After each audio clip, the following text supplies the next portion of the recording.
Hi guys! இன்னைக்கு snacks பிரேக்குக்கு ஹர்ஷாக்கு French toast தான் செஞ்சு வச்சிருக்கேன். ஆக்சுவலா அவன் வந்து டெய்லியும் எதனா ஒண்ணு கேட்டுட்டே போறான். மோஸ்ட்லி ஆப்பிள் தான் வைப்பேன். இப்பலாம் ஆப்பிள் விட்டுட்டேன் நானு.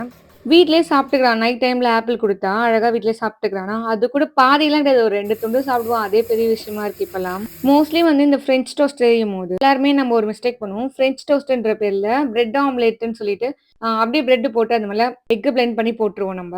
நான் சொல்ற மாரி செஞ்சு பாருங்க. நல்லாருக்கும். ஃபர்ஸ்ட்டு பட்டர் ஆட் பண்ணி, அதுல வந்து பிரெட்ட டோஸ்ட் பண்ணி எடுத்து வச்சுக்கோங்க.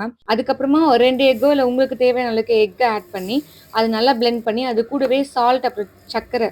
உங்களுக்கு கலருக்காகவும், இல்ல கவுச்சி ஸ்மெல் பிடிக்காதவங்களுக்காகவும், லைட்டா ஒரு பிஞ்ச் அளவுக்கு மஞ்சத்தூள் வந்து ஆட் பண்ணிக்கோங்க. வேண்டான்றவங்க வேண்டாம் விட்டுருங்க. 2மே ஆட் பண்ணி நல்லா பிளெண்ட் பண்ணிட்டு, அதுல நம்ம டோஸ்ட் பண்ணி வச்சிருக்க இந்த பிரெட்ட எடுத்து டிப் பண்ணி, மறுபடியும் டோஸ்ட் பண்ணி எடுத்தீங்கன்னா, சூப்பரா இருக்கும் டேஸ்ட்டு. இதுல இன்னமும் ஒரு 2 ஸ்பூன் அளவுக்கு திக் மில்க்கும், அப்படி இல்லைன்னா ஒயிட் கிரீமும் ஆட் பண்ணீங்கன்னு வச்சுக்கோங்க. இன்னும் ரிச் டேஸ்ட்டா இருக்கும். நம்ம சாப்பிடும்போது மெல்ட் ஆகும் வாயில. ஒரு நாள் ட்ரை பண்ணி பாருங்க எல்லாரும்.